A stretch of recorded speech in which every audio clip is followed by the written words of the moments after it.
Hello, and welcome to Mentorship, the Hows, the Whats, the Whys. My name is Johannes Loetz, and I am a library assistant at the Longmont Public Library in Longmont, Colorado, where I've worked for the past 18 years. This is my second time at NWILL, and as part shout out and part plug for what mentorship can do for you, I want to say thank you to my mentor, Katie DiVittorio, without whom I wouldn't be here giving this talk to you all today. I've been lucky enough to have been a mentee in the mentorship programs of NASIG and the Colorado Academic Library Association, and I'm still enjoying the latter to this day.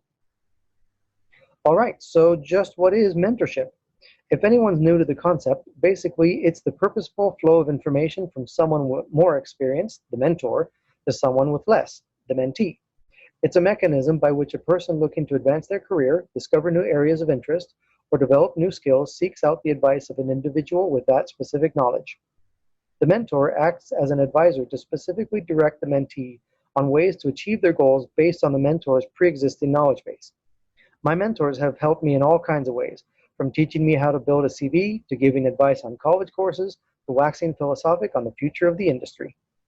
The mentee brings their professional goals and their requests for knowledge to the mentor and takes the information they receive and applies it to their individual needs. As a mentee, I've taken the plunge in beginning my MLIS degree, attend and now present at professional conferences like this one, and made many contacts I wouldn't otherwise have. A truly mutualistic relationship, mentorship, results in positive benefits for mentor, mentee, and the parent organization. All right, so the whys.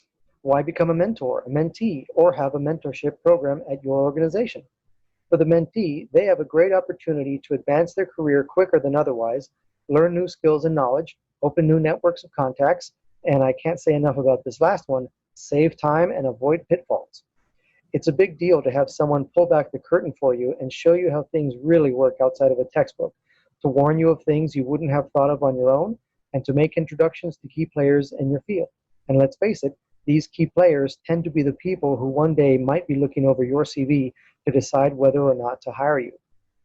For the mentor, it can also be a chance to further their career, because being a mentor is a leadership role, and through exposure to people coming up through the ranks, there is also exchange of information up the chain that benefits the mentor. A little more philosophically, being a mentor allows them to give back to the incoming generation and preserve the experience that they have accumulated, sometimes through a lifetime of dedication. And in this way, they can direct the future of the profession. And for the organization, mentorship results in a workforce that has more skills, information, and experience. Those employees tend to be more satisfied, and when the mentorship is happening within the same organization, onboarding new people is quicker and internal transitions to new positions are smoother. It also shows investment in their workforce to current and prospective employees. Fans of The Office will recognize this as a win-win-win situation. Now on to the whats. If you're looking for a mentorship program to join as either mentor or mentee, there are a good number of options. Plenty of national organizations offer mentorship programs such as ALA and their roundtables, ACRL, ARL, NASIG, and Reforma. Then there are regional groups and your parent organization. Many institutions recognize mentorship as a great bang for their buck. And as mentorships are done for free and are not on company time, it's actually all bang and no buck. Keep your ears open and let it be known that you're interested in mentorship. Talk to colleagues and supervisors, check listservs, and if you're a member of a professional organization, they usually are enthusiastic in letting you know that they have a mentorship program. And if you're really an ambitious mentee, you can even start something on your own. All you really need is to find someone willing who would be of benefit to you, arrange to meet for coffee, and start chatting.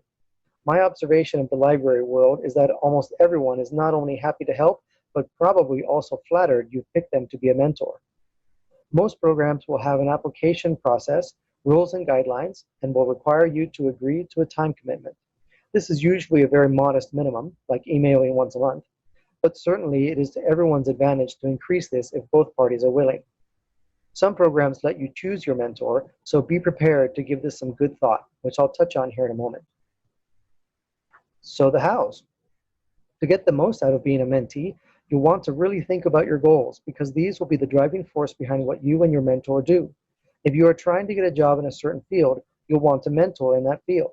If you need to expand your network of people, you'll want to emphasize that when you select or meet your mentor, so they can gauge whether or not they can help you. When you meet with your mentor, you want to make every minute count.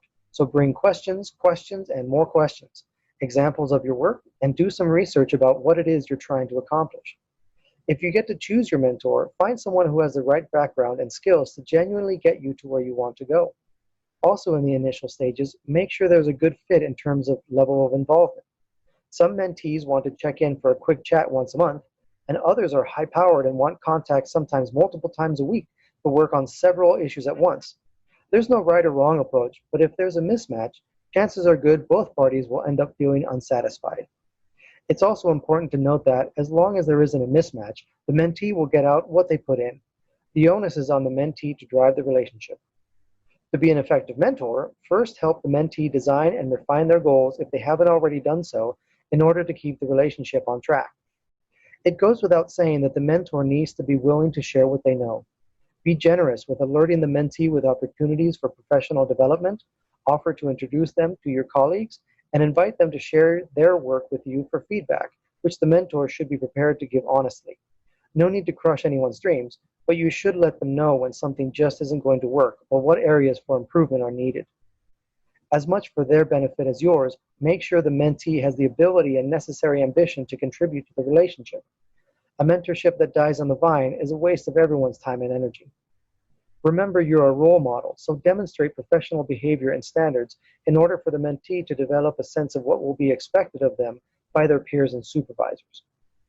Okay, so we've covered the whys, whats, and hows, and now we come to the end. Thank you very much for joining me, and I hope this inspires you to become a mentor or mentee, because in my experience, it's one of the most gratifying professional experiences I've ever had. I'm very happy to answer any questions you may have about mentorship or anything else really, so feel free to email or call. If you're watching this presentation during the 2020 NWILL conference, please attend the live Q&A session on Friday, September 11th before closing remarks. Thanks again and have a great day.